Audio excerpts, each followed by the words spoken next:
ഈ ശവം ബോഡി കണ്ടതിന് ശേഷം അദ്ദേഹം കുറച്ച് മാറി നിന്ന് ഫോണിൽ ചിരിച്ചുകൊണ്ട് സംസാരിക്കുന്നു. ആരാപറ്റവും അടുത്ത സുഹൃത്തായിരുന്നു വി പ്രകാശ്. 2016 ആര്യാടൻ ഷൗക്കത്ത് മത്സരിക്കുകയും പരാജയപ്പെടുകയും ചെയ്തു അല്ലെ.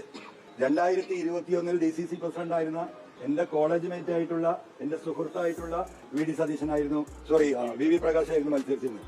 അദ്ദേഹത്തെ അനുനയിപ്പിക്കാൻ കേരളത്തില് ആരൊക്കെയായിരുന്നു ആര്യാടന്റെ വീട്ടിൽ പോയിരുന്നു നിങ്ങൾക്കറിയാലോ. അങ്ങനെ അനുനയിപ്പിച്ച് എല്ലാം സെറ്റിലായി എന്ന് നിങ്ങൾ വാർത്ത കൊടുത്ത് UDFന്റെ ആദ്യത്തെ പൊതുയോഗത്തിലേക്ക് പ്രസംഗം നടന്നുകൊണ്ടിരിക്കുമ്പോൾ ഷൗക്കത്ത് കയറി വരുമ്പോൾ ബഹുമാനിച്ചിട്ട് എന്റെ സുഹൃത്ത് ഈ പറയുന്ന വി പ്രകാശ് ഈ പറയുന്ന ആര്യാടൻ ഷൗക്കത്ത്, അതൊന്നും നിലമ്പൂരിലെ കോൺഗ്രസുകാര് അത്ര എളുപ്പം മറക്കുമെന്ന് നോക്കണ്ട. അദ്ദേഹത്തിന്റെ മരണം അദ്ദേഹം ഹൃദയം പൊട്ടി മരിച്ചതാണ്. അതിന് കാരണക്കാരൻ ഇദ്ദേഹം കൊടുത്ത അങ്ങേയറ്റത്തെ പ്രഷറാണ് എന്ന് വിശ്വസിക്കുന്ന ഭാര്യയും മക്കളും അച്ഛനും അമ്മയുള്ള വീടാണത്. മനസ്സിലായില്ലേ? ആ വീട്ടിൽ ഞാൻ പോകാതിരിക്കുവോ? ഞാൻ നോമിനേഷൻ കൊടുത്താൽ ആദ്യം പോയിട്ട് അവരോട് തന്നെയല്ലേ ഞാൻ വോട്ട് ചോദിക്കേണ്ടത്.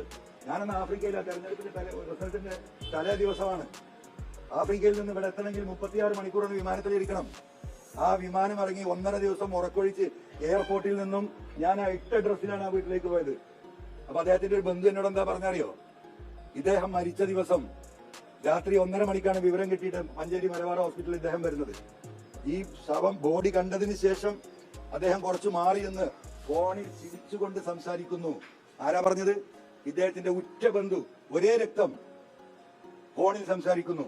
അങ്ങനെ ചിരിച്ചുകൊണ്ട് ആസ്വദിച്ചുകൊണ്ട് ഒരു വണ്ടിമ്പലയും നീങ്ങിയല്ലോ എന്ന സന്തോഷത്തിൽ 10 മിനിറ്റ് കഴിഞ്ഞ് ആ ആശുപത്രിയിൽ നിന്ന് പോവുകയാണ്. പിന്നെ ഈ ശരീരം എടുക്കാനുള്ള ആശുപത്രിയിലെ പ്രൊസീജിയർ എല്ലാം കഴിഞ്ഞ് വീട്ടിലേക്ക് എത്തി രാവിലെ 7:30 മണിക്ക് ഈ പറയുന്ന വ്യക്തി വരുന്നു. എന്റെ വാക്കല്ല കേട്ടോ, അദ്ദേഹത്തിന്റെ ബന്ധുവിന്റെ വാക്കാ. അപ്പൊ എന്താ പറഞ്ഞറിയോ? രാവിലെ മറ്റൊരു ഷർട്ട്, അത് കഴിഞ്ഞ് വൈകുന്നേരത്തെ അനുശോചന യോഗത്തിൽ അദ്ദേഹം കുളിച്ച് കുട്ടപ്പനായി വരുമ്പോ മറ്റൊരു ഷർട്ട്, അദ്ദേഹത്തിന്റെ വാക്കാണ്. അപ്പോ എങ്ങനെയാണ് അൻവർക്ക ഇങ്ങനെ സാധിക്കുക?